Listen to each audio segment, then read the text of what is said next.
Hello viewers, audio article program में एक बार फिर से आपका स्वागत है और मैं हूं आतिफा काजी। तो सबसे पहले आप सभी को टीम दृष्टि की ओर से स्वतंत्रता दिवस की हार्दिक शुभकामनाएं। क्योंकि आज 77वें स्वतंत्रता दिवस का पावन मौका है और आज आजादी का अमृत महोत्सव का समापन भी हो रहा है। तो इस महोत्सव के दौरान मिली उपलब्धियों के संदर्भ में हम आज का यह आर्टिकल प्रस्तुत कर रहे हैं। यह आर्टिकल सामान्य अध्ययन प्रश्न पत्र 2 के राज्य व्यवस्था खंड से जुड़ा हुआ है। तो चलिए शुरुआत करते हैं आज के आर्टिकल की। भारतीय स्वाधीनता के 75 वर्ष पूरे होने के गौरवशाली भारत के इतिहास और संस्कृति को स्मरण करने के अवसर के रूप में और प्रगतिशील भारत की स्थापना में जन जन की भागीदारी सुनिश्चित करने के लिए केंद्र सरकार द्वारा आजादी का अमृत महोत्सव का आयोजन किया गया। इस महोत्सव की आधिकारिक शुरुआत 12 मार्च 2021 को हुई थी और 75 हफ्तों तक चले इस विशिष्ट महोत्सव की समाप्ति आज यानी 15 अगस्त 2023 को हो गई। ये महोत्सव भारत की सामाजिक, सांस्कृतिक, राजनीतिक और आर्थिक पहचान को मजबूती प्रदान करता है। इसे जन भागीदारी के मूल में जन उत्सव के रूप में चिन्हित किया गया था। ये अतीत से प्राप्त अनुभवों की बुनियाद पर संपन्न भविष्य की आधारशिला रखने का एक अवसर था। प्रधानमंत्री नरेंद्र मोदी के अनुसार आजादी का अमृत महोत्सव यानी आजादी की ऊर्जा का अमृत महोत्सव स्वतंत्रता सेनानियों से प्रेरणा लेने और नए विचारों, नए संकल्पों को स्थापित करने का महोत्सव है। ये राष्ट्र के जागरण का महोत्सव है। इस तरह आजादी का अमृत महोत्सव भारत के स्वतंत्रता आंदोलन और स्वतंत्रता सेनानियों को श्रद्धांजलि देने के लिए मनाया गया। गौरतलब है कि साल 2021 में अमृत महोत्सव का आयोजन गुजरात के अहमदाबाद में हुआ था और महोत्सव की शुरुआत उन शहरों से हुई थी जो भारतीय स्वतंत्रता संग्राम के प्रमुख केंद्र थे। इनमें साबरमती आश्रम, पंजाब में जलियांवाला बाग, अंडमान और निकोबार द्वीप समूह में सेलुलर जेल आदि शामिल थे। आजादी का अमृत महोत्सव की शुरुआत प्रधानमंत्री द्वारा साबरमती आश्रम से दांडी मार्च को हरी झंडी दिखाने के साथ हुई थी। बीते 75 हफ्तों के दौरान इसके अंतर्गत अनेक कार्यक्रमों का आयोजन किया गया। 75 साल के स्वतंत्र भारत में ये पहला अवसर था जब देश भर में विभिन्न कार्यक्रमों के माध्यम से लोगों को स्वाधीनता का महत्व बताया गया और उनमें जागरूकता का विकास किया गया। इन कार्यक्रमों के जरिए समाज के हर वर्ग को जोड़ने की कोशिश की गई। समाज के हर तबके के लोगों को आजादी की कीमत समझाने की कोशिश की गई। दरअसल अमृत महोत्सव विभिन्न स्तंभों पर टिका था। इनमें गुमनाम नायकों का स्मरण, आदिवासी सशक्तिकरण, महिलाएं और बच्चे तथा जल और पर्यावरण इसके प्रमुख आधार स्तंभों में शामिल थे। तो ऐसे में इस विशेष महोत्सव की उपलब्धियों और नाकामियों का मूल्यांकन आवश्यक हो जाता है और इसीलिए आज के इस आर्टिकल में हम क्रमानुसार अमृत महोत्सव के विभिन्न स्तंभों की उपलब्धियों और कमियों पर विचार करेंगे। तो चलिए सबसे पहले कुछ गुमनाम नायकों के बारे में चर्चा कर लेते हैं। दरअसल आजादी के अमृत महोत्सव के पहले स्तंभ की बात की जाए तो वो गुमनाम स्वतंत्रता सेनानियों के स्मरण पर केंद्रित था। आजादी के अमृत महोत्सव के दौरान उन स्वतंत्रता सेनानियों का विशेष स्मरण किया गया जिनकी महान भूमिका और बलिदान को भुलाया नहीं जा सकता, लेकिन दुर्भाग्यवश इन्हें इतिहास के पन्नों में सम्मानजनक स्थान नहीं मिल सका। असल में देश की आजादी में चंद मुख्य राष्ट्रवादी नेताओं का ही योगदान नहीं था, बल्कि क्षेत्रीय स्तर पर ऐसे अनेक स्वतंत्रता सेनानी थे जिन्होंने अंग्रेजों और स्थानीय स्तर पर शोषणकारी प्रतीकों के विरुद्ध संघर्ष किया था। ऐसे स्वतंत्रता सेनानी और उनकी गाथाएं आने वाली पीढ़ियों के लिए हमेशा प्रेरणा का स्रोत बनी रहेंगी। इसलिए अमृत महोत्सव के दौरान सभी अज्ञात बलिदानियों और स्वतंत्रता आंदोलन के गुमनाम नायकों को कृतज्ञ भारतीयों की ओर से श्रद्धांजलि देने का एक बड़ा कार्य किया गया। साथ ही ये भाव भी विकसित किया गया कि गुमनाम नायकों को तरक्की और विकास की यात्रा में शामिल किया जाए, उन्हें इतिहास में समुचित स्थान दिया जाए और उनके विचारों तथा सिद्धांतों को जन जन तक पहुंचाया जाए। पिछले 75 सालों में देश ने ऐसे कई गुमनाम स्वतंत्रता सेनानियों का स्मरण किया। बीते दिनों केंद्रीय संस्कृति राज्य मंत्री मीनाक्षी लेखी ने स्वतंत्रता संग्राम की गुमनाम नायिकाओं पर एक सचित्र पुस्तक का विमोचन किया था। इसमें उन महिलाओं की कहानियां हैं जिन्होंने साम्राज्यवादी शासन के खिलाफ बगावत की थी। पुस्तक में मातंगिनी हाजरा का उल्लेख करते हुए बताया गया है कि उन्होंने अंग्रेजों के खिलाफ आंदोलन करते हुए अपने प्राण न्यौछावर कर दिए थे। ऐसे ही गुलाब कौर, चकमा इलम्मा जैसी दूसरी क्रांतिकारी महिलाओं की गाथा हमें प्रेरित करती है।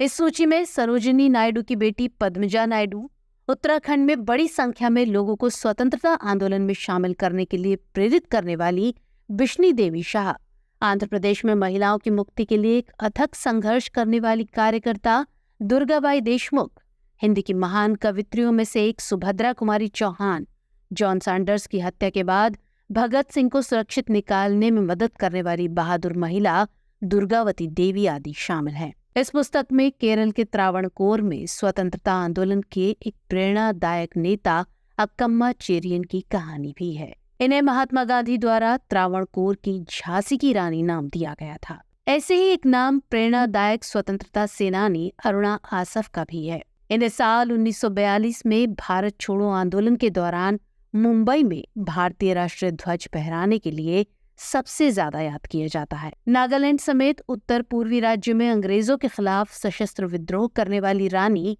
गाइदिन्लियू को नागालैंड की रानी लक्ष्मीबाई कहा जाता है। असहयोग आंदोलन के दौरान दक्षिण में अंग्रेजों को चुनौती देने वाली अल्लूरी सीताराम राजू, साल 1855-56 में अंग्रेजों के खिलाफ पहला जनविद्रोह करने वाले सिद्धो कान्हू और चांद भैरव, नीलांबर पीताम्बर, रामजी गोंड, भगवान अहीर, टाना भगत, लक्ष्मण नायक आदि ऐसे ही स्वतंत्रता सेनानी हैं जिन्हें इतिहास में वो स्थान नहीं दिया गया जिसके कि वो हकदार थे। तो ऐसे में अमृत महोत्सव के दौरान उन्हें याद किया जाना अपने आप में महत्वपूर्ण हो जाता है।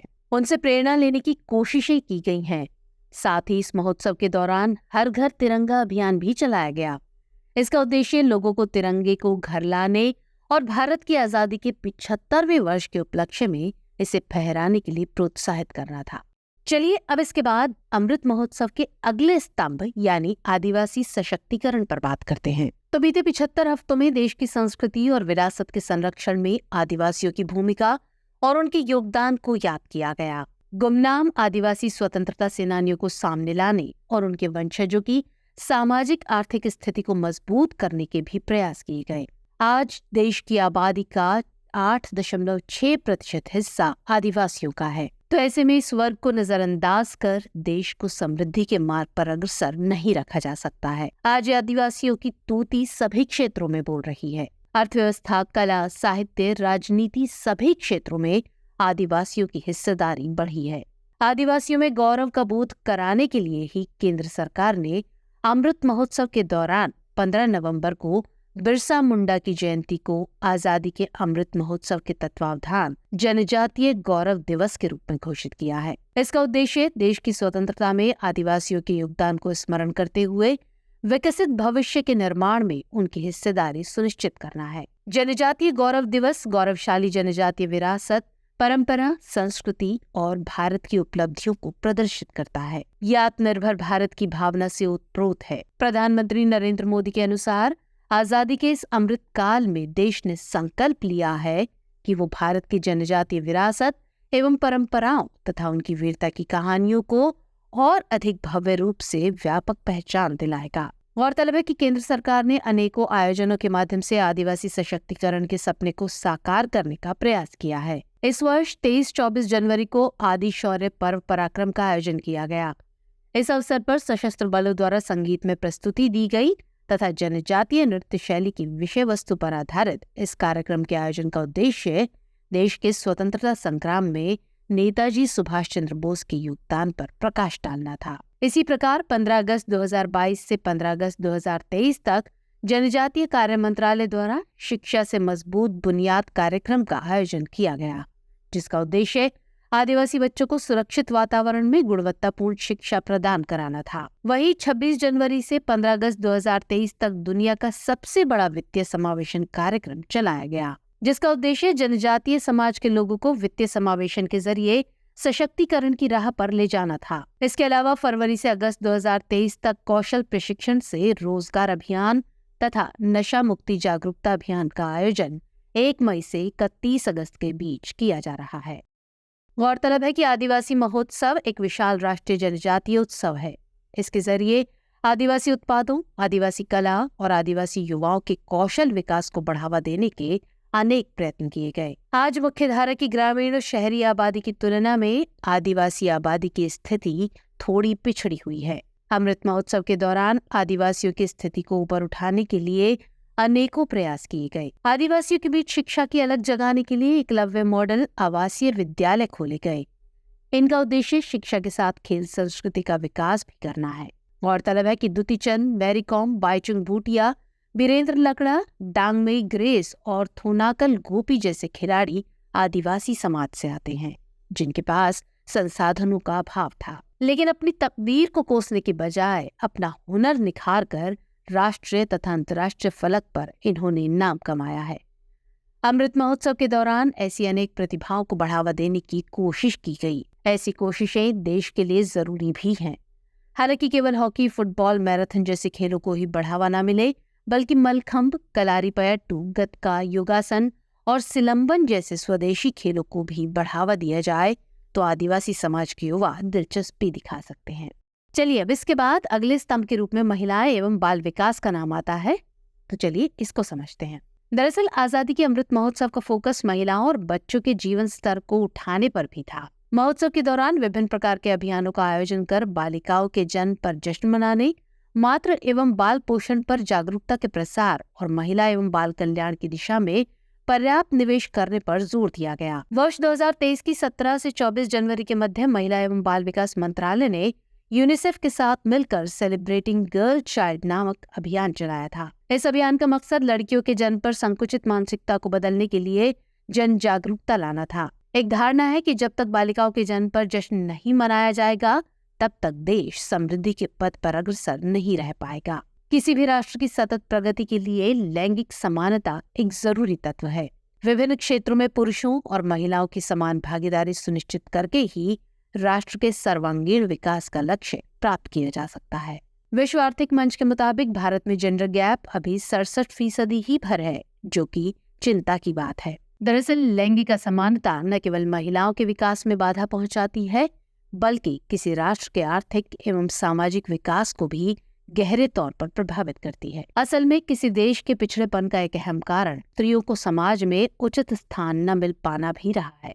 लैंगिक समानता आज भी वैश्विक समाज के लिए एक चुनौती बनी हुई है। लैंगिक समानता को सुनिश्चित करना, महिला सशक्तिकरण को बढ़ाना और महिलाओं के खिलाफ हिंसा व भेदभाव को रोकना तथा सामाजिक पूर्वाग्रहों और रूढ़ियों से निपटना आधुनिक समाज की बुनियादी जरूरत है। असंतुलित लिंगानुपात, पुरुषों के मुकाबले साक्षरता और स्वास्थ्य सुविधाओं का निम्न स्तर, पारिश्रमिक में लैंगिक विषमता जैसे कारक समाज में स्त्रियों की कमतर स्थिति को दर्शाते हैं। केंद्र सरकार द्वारा 20 मार्च से 3 अप्रैल 2023 के बीच पोषण पखवाड़ा का आयोजन किया गया। इसका मकसद महिलाओं और बच्चों को पौष्टिक आहार की उपलब्धता को सुनिश्चित कराना तथा इसके प्रति जागरूकता का प्रसार करना था। इसके तहत देश के आंगनबाड़ी केंद्रों को संसाधनों से युक्त करने की कोशिश की गई। आंगनबाड़ी केंद्रों को बेहतर पोषण वितरण का केंद्र बनाने, बच्चों के सीखने के लिए अनुकूल उपकरणों से युक्त करने तथा उनकी शिक्षा सुनिश्चित करने पर जोर दिया गया। बेहतर स्वास्थ्य के लिए मोटे अनाज के इस्तेमाल को बढ़ावा दिया गया, जिसमें प्रोटीन, रेशा, खनिज, विटामिन की प्रचुरता होती है तथा ये मधुमेह, रक्तचाप, पाचन समस्या एवं रोग प्रतिरोधक क्षमता बढ़ाने में लाभकारी होते हैं। वहीं खाद्य प्रसंस्करण एवं उद्योग मंत्रालय द्वारा 1 मार्च 2023 से 31 मार्च 2023 तक समृद्ध भारत की सशक्त नारी अभियान का आयोजन कर महिला सशक्तिकरण को बढ़ावा दिया गया। अमृत महोत्सव के केंद्र में बच्चों को भी रखा गया था। बच्चों की खेल के प्रति रुचि बढ़ाने के लिए चिल्ड्रंस स्पोर्ट्स फेस्टिवल का आयोजन अप्रैल 2023 में किया गया। साथ ही विभिन्न अभियानों के माध्यम से बच्चों को कुपोषण से बचाने का आह्वान किया गया। अभिभावकों को अपने बच्चों को पौष्टिक खाना खिलाने के लिए जागरूक किया गया। साथ ही अनेक स्वास्थ्य शिविरों का भी आयोजन किया गया। आइए अब अमृत महोत्सव के अगले स्तंभ यानी पर्यावरण संरक्षण के बारे में जान लेते हैं। दरअसल जलवायु परिवर्तन के मौजूदा दौर में पर्यावरण संरक्षण के प्रयास किए बगैर अन्य किसी भी उद्देश्य को फलीभूत कर पाना संभव नहीं है। इसलिए केंद्र सरकार द्वारा बीते 75 हफ्तों के दौरान पर्यावरण संरक्षण पर विशेष बल दिया गया। आजादी के 75 वर्ष पूरे होने पर देश के नागरिकों को संविधान में निहित 11 मौलिक कर्तव्यों में से एक प्राकृतिक पर्यावरण की रक्षा और सुधार पर जोर को प्रचारित कर सभी को पर्यावरण का हितैषी बनने का आह्वान किया गया। वहीं 5 जून से 15 अगस्त 2023 तक माई इंडिया माई लाइफ गोल्स अभियान के तहत अनेक कार्यक्रमों का आयोजन किया गया और पर्यावरण संरक्षण की शपथ दिलाई गई। अमृत महोत्सव के दौरान देश भर के विभिन्न हिस्सों में पर्यावरण संरक्षण को लेकर प्रतिबद्ध हरित योद्धाओं के प्रयासों का स्मरण किया गया, जो पर्यावरण की रक्षा और सुधार के लिए लंबे समय से काम कर रहे हैं। ऐसे हरित योद्धाओं से देशवासियों को परिचित कराया गया और उनकी कहानियों को जन जन तक पहुंचाया गया। वर्ष 2011 से पौधारोपण कार्य में लगे हरियाणा पुलिस में कांस्टेबल देवेंद्र सूरा हर साल 30 से 40 हजार पौधारोपण करते हैं। इसी तरह मुंबई के अफरोज शाह 2015 से समुद्री तटों को प्रदूषण मुक्त करने के अभियान में जुटे हैं। जादव मोलाई पायेंग 1979 से प्रतिदिन एक पौधारोपण करते आ रहे हैं। वो अकेले अब तक 550 हेक्टेयर क्षेत्र में जंगल विकसित कर चुके हैं। वहीं बनारस के गंगा घाटों को गंदगी से मुक्त करने में जुटे राजेश शुक्ला की बात हो या कश्मीर घाटी में वनीकरण को बढ़ावा देने में जुटे मोहम्मद इकबाल नून की, इन सभी पर्यावरण संरक्षकों की कहानियां अमृत महोत्सव के दौरान ही सामने आई। दूसरी तरफ सरकार द्वारा विभिन्न आयोजनों के माध्यम से पर्यावरण संरक्षण का भाव प्रकट किया गया। इस साल 2 फरवरी को 200 से अधिक कार्यक्रमों के साथ सभी 75 रामसर स्थलों पर विश्व आर्द्र भूमि दिवस मनाया गया। सभी रामसर स्थलों पर राष्ट्रीय ध्वज फहराया गया और आर्द्र भूमि प्रतिज्ञा दिलाई गई। विश्व सतत विकास शिखर सम्मेलन 2023 का आयोजन 22 फरवरी से 24 फरवरी के बीच किया गया। इसका उद्देश्य जलवायु परिवर्तन, जैव विविधता हानि और भूमि क्षरण को रोकने के लिए विश्व का आह्वान करना था। भारत सरकार ने 1 जुलाई 2022 से सिंगल यूज या एक बार उपयोग होने वाले प्लास्टिक पर प्रतिबंध लगा दिया है। अमृत महोत्सव के दौरान संचार के विभिन्न माध्यमों के जरिए प्लास्टिक के हानिकारक प्रभावों के बारे में जागरूकता फैलाई गई। साथ ही बीते 75 हफ्तों में पानी की बर्बादी रोकने, अक्षय ऊर्जा स्रोतों के इस्तेमाल पर जोर देने, सामुदायिक उद्यानों के बारे में जागरूकता, कचरे से उत्पाद बनाने के बारे में ज्ञान, कपड़ों के पुनर्चक्रण के बारे में साक्षरता, शहरी खेती का महत्व, भोजन की बर्बादी को कम करने जैसे अनेक पाठ पर्यावरण संरक्षण के संदर्भ में देशवासियों के समक्ष रखे गए।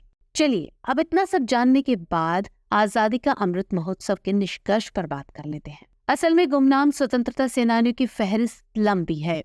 आज भी कई सेनानियों को उचित सम्मान व स्थान नहीं मिल सका है। आजादी का अमृत महोत्सव एक अच्छा अवसर था ऐसे सेनानियों को स्मरण करने का, लेकिन ये अभियान रुकना नहीं चाहिए।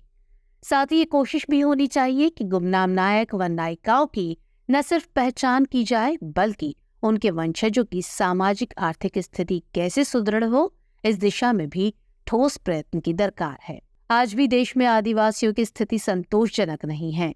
अतः आबादी के इस तबके के कल्याण के लिए धरातल पर कार्य किए जाने की आवश्यकता है। आदिवासियों को संरक्षित कर उसके समृद्धि के रास्ते खोजने से पर्यावरण संरक्षण का उद्देश्य भी पूरा हो सकता है, क्योंकि आदिवासी प्रकृति के साथ निकटता का संबंध रखते हैं और आदिवासियों के संदर्भ में 3 पहलुओं यानी अस्मिता, अस्तित्व और विकास पथ पर जोर देना जरूरी होगा।